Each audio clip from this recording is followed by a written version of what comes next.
La légende de Basayaon, également connue sous le nom de « Seigneur sauvage », est l'une des plus anciennes et captivantes du folklore basque. Ce personnage mythique est un gardien des forêts, des montagnes, et des territoires reculés du Pays basque, et il incarne à la fois la force brute de la nature et la sagesse ancestrale des montagnes.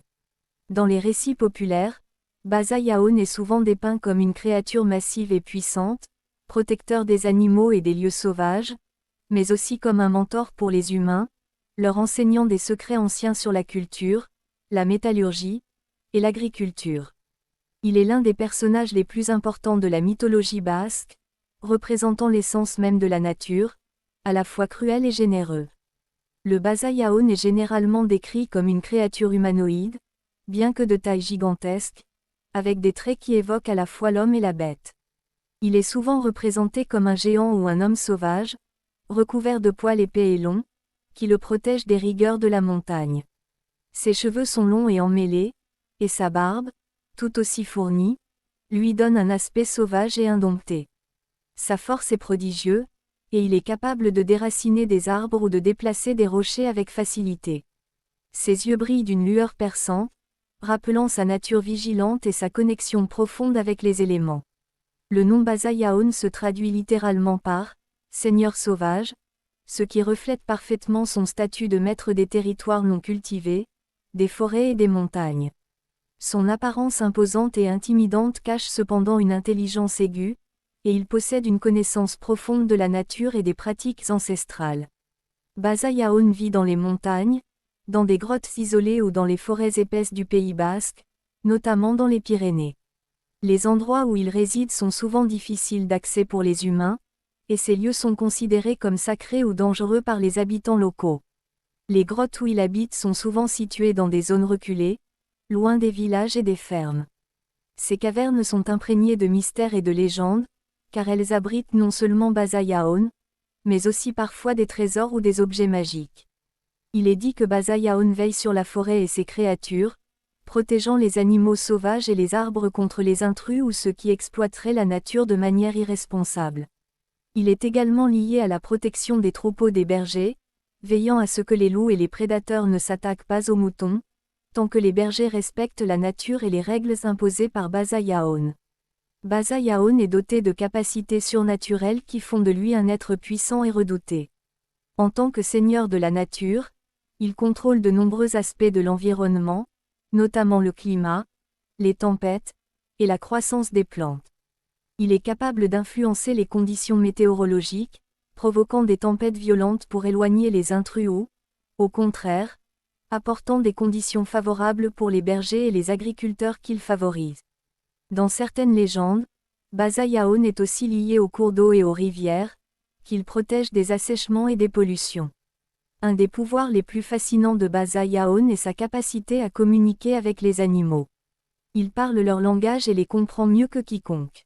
Cela lui permet de protéger les créatures de la forêt et d'empêcher les chasseurs ou les prédateurs de détruire l'équilibre de la nature. Selon certains récits, Basayaon peut même dompter les loups et les ours pour les tenir éloignés des troupeaux de moutons. Il possède également une grande force physique.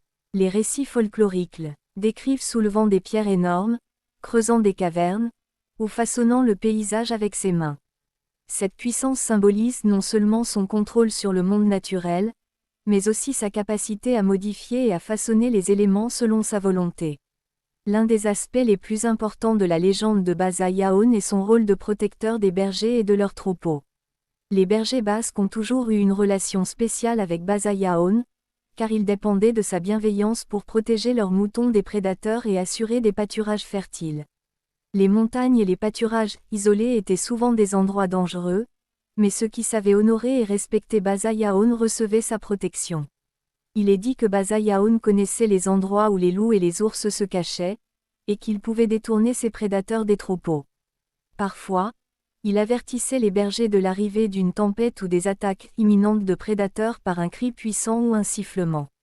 Ces signes étaient interprétés par les bergers comme des avertissements, leur permettant de se préparer ou de déplacer leurs troupeaux vers des zones plus sûres. Cependant, cette protection n'était pas gratuite. En échange, les bergers devaient respecter certaines règles. Ils devaient, par exemple, laisser une part de leur production, comme du lait ou du fromage, en offrande à Basayaon. Ils devaient également prendre soin des pâturages et éviter de détruire les forêts ou d'abuser des ressources naturelles. Ceux qui respectaient ces traditions pouvaient compter sur la protection bienveillante de Basayaon, mais ceux qui les violaient s'exposaient à sa colère. Basayaon n'est pas seulement un être physique puissant, mais il est aussi le gardien du savoir ancien. De nombreux récits le décrivent comme un maître des techniques agricoles, de la métallurgie, et des connaissances artisanales. En tant que tel, il aurait enseigné aux premiers humains comment cultiver la terre, travailler le métal et construire des outils. Ces légendes montrent que Basayaon était un mentor pour les peuples anciens, transmettant les savoirs qui allaient permettre le développement de la civilisation. Une histoire célèbre raconte comment Basayaon connaissait le secret de la fabrication des outils en fer, un savoir précieux qui avait échappé aux hommes pendant longtemps. Un jour, un homme astucieux, souvent identifié comme un forgeron ou un berger du village d'Aralar, réussit à écouter en cachette un conseil que Basayaon donnait à ses compagnons.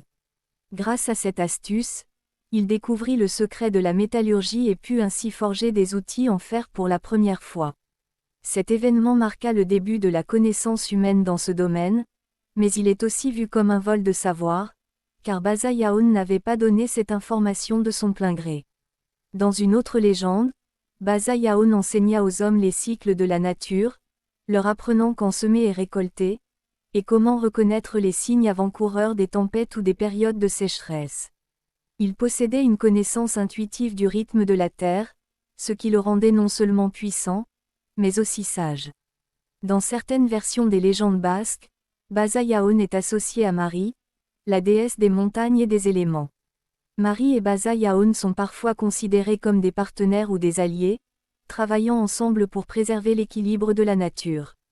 Mari, en tant que déesse principale, représente le pouvoir féminin de la terre et des éléments, tandis que Basayaon, en tant que seigneur sauvage, incarne la force masculine de la nature brute.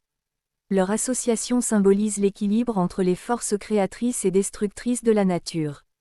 Ensemble, ils veillent à ce que les humains respectent la nature et ses cycles.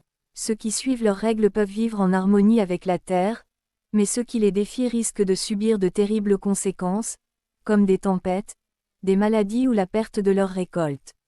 Comme beaucoup d'autres figures païennes, Basayaon a été marginalisé avec l'arrivée du christianisme dans le Pays basque. La figure du seigneur sauvage, représentant les anciennes croyances liées à la nature, a peu été remplacée par des saints chrétiens et des croyances en Dieu.